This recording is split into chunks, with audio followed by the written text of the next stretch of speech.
Hello everyone, welcome back to app tutorial. In this video I'll show you how you can unlock your Facebook profile that you have previously locked. So let's start. First of all, open Facebook and log into your account. Then after, go to your profile. Now if you have locked your profile, you'll find this you have locked your profile information just below your profile. So you have to remove this.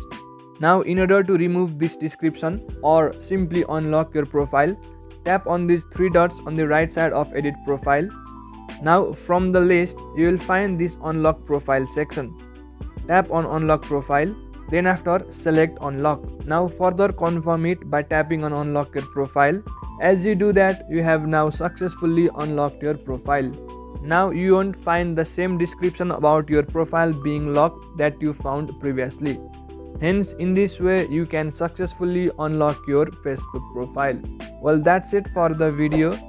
Make sure to leave a like if you found this helpful and subscribe to the channel for further videos.